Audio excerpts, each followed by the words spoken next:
કેમ છો? મજામાં? આજે આપણે બનાવવાનું છે વેજ કોરિએન્ડર લેમન સૂપ. બહુ જ સરસ અને એકદમ ન્યૂ રેસીપી લાવી છું તમારા માટે. મારી વિડીયો સારી લાગે તો પ્લીઝ મને લાઈક કરજો. સૌથી પહેલાં એક લોડાની કઢાઈ લેવાની છે. સૌથી પહેલાં કઢાઈના અંદર મેં 1 ચમચી ભરીને તેલ ગરમ મૂક્યું છે. તેલને મસ્ત ગરમ થવા દેશું. મિત્રો, તમને મારી ચેનલ ઉપર દેશી મળશે, વિદેશી મળશે, બધી જ આઈટમ મળશે. આપણા ઘરના અંદર જે મસાલા હોય એ જ વાપરીને આપણે સરસ મજાનું બધું બનાવીએ છીએ કૃષ્ણા રસોઈ શોના અંદર. તો મિત્રો, અમારી વિડીયો સારી લાગે તો પ્લીઝ એક લાઈક કરજો. આપણા અંદર ઘણા બધા તમને જાત જાતના સૂપ પણ મળશે, જાત જાતની રાઈસ પણ મળશે, પુલાવ પણ મળશે. અલગ અલગ વેરાયટી બનાવીએ છીએ આપણે, બહુ જ સરસ. તો હવે આપણે તેલ ગરમ થઈ ગયું છે. તે સૌથી પહેલાં ઝીણું સમારેલું 1 ચમચી આદું નાખું છું, 1 ચમચી ઝીણું સમારેલું લસણ ને આદું આપણે તેલના અંદર 2 મિનિટ સોતે કરી લઈશું. ઝીણી સમારેલી 1 નંગ ડુંગળી છે, એને પણ આપણે 2 મિનિટ સોતે કરશું. ડુંગળી સરસ સંતરાઈ જાય એટલે પછી આપણે અંદર મરચાં 2 નંગ લીધા છે, ઝીણા સમારીને નાખું છું. પછી આપણે એક નાનું ગાજર છે, એ ઝીણું સમારેલું છે, અને સાથે કોબીજ છે. ગાજર અને કોબીજ નાખી દઈશું. મેન ચીજ છે કોરિએન્ડર. તો આપણે જે ધાણા આવે એની નાની નાની ડંડી સમારીને લેવાની છે, એ અડધી વાટકી છે. સાથે આપણે અંદર મીઠું નાખવાનું છે. તો આપણે અડધી ચમચી એટલું મીઠું નાખીએ છીએ. બધું જ વેજ આપણે મસ્ત આવી રીતે સાંતળી લેવાનું છે. હવે આપણે આ સરસ શેકાઈ ગયું છે તો લેવાનું છે પાણી.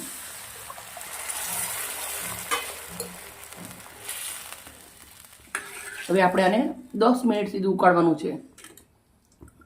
અને ઉકાળતા પહેલાં 1 ચમચી કોર્નફ્લોર લેવાનું છે, એના અંદર આપણે પાણી નાખવાનું છે. પછી આપણે આને એક પેસ્ટ બનાવી દેવાની છે. હવે આપણે આવી રીતે એને કોર્નફ્લોરને ઉગાડી લેવાનું છે. તમે આરા લોટ બી લઈ શકો છો. મારા જોડે કોર્નફ્લોર છે એટલે મેં લીધો છે. હવે આપણે નાખી દઈશું થોડું પાણી બીજું.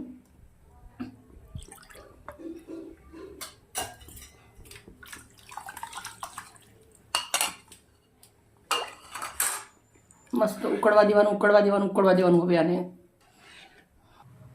સાથે થોડું વાટેલું આદું નાખવાનું છે. 1 ઇંચ જેટલું આદુનું કટકો લીધો છે.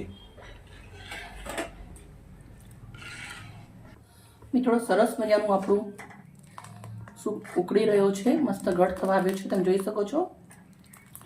આપણે અંદર મસાલા કરશું. અડધી ચમચી લાલ મરચું નાખું છું. કલરનો ઉપયોગ નથી કરવાનો. થોડી એવી આપણે હળદર નાખું છું. થોડું મીઠું નાખું છું. મીઠું આપણે પહેલાં નાખ્યું છે એ હિસાબથી માપનું નાખવાનું છે. ડાર્ક સોયા સોસ નાખું છું 1 ચમચી. પછી આપણે 1 ચમચી કાળા મરી વાટેલા છે એ નાખું છું. હવે સરસ મજાનું મિક્સ કરી દઈશું. હવે આપણે આને 5 મિનિટ સુધી ઉકાળવાનું છે.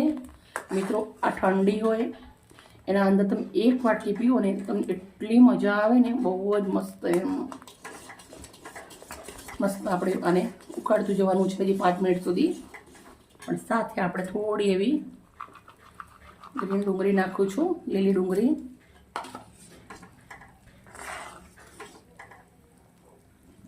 લીલા ધાણા થોડા.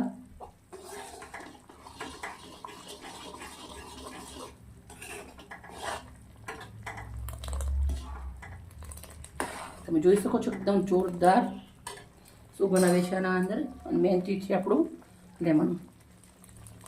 મોટું લીંબુ લીધું છે, અડધું એ નીચવી દઉં છું.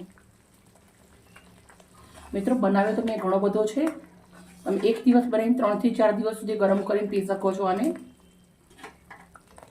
ગેસ્ટ કોઈ મહેમાન આવવાના હોય પહેલથી બનાવી દેવાનું. તો આપણો સૂપ રેડી થઈ ગયો છે. અને હવે આપણે એક બાઉલના અંદર હું સર્વ કરું છું.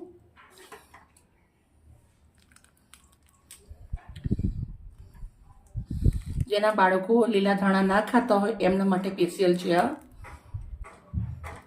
ક્યારેય ખબર નહીં પડે બાળકને કે આના અંદર લીલા ધાણા નાખેલા છે.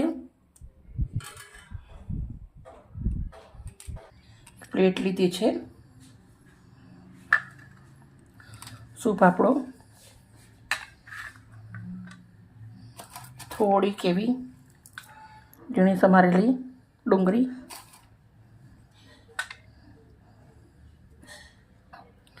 મિત્રો આજની વિડીયો અમારી સારી લાગી હોય તો પ્લીઝ અમને લાઈક કરજો, દોસ્તોને શેર કરજો. આવી મજેદાર રેસીપી સાથે કાલે મળીશું. Okay, bye bye.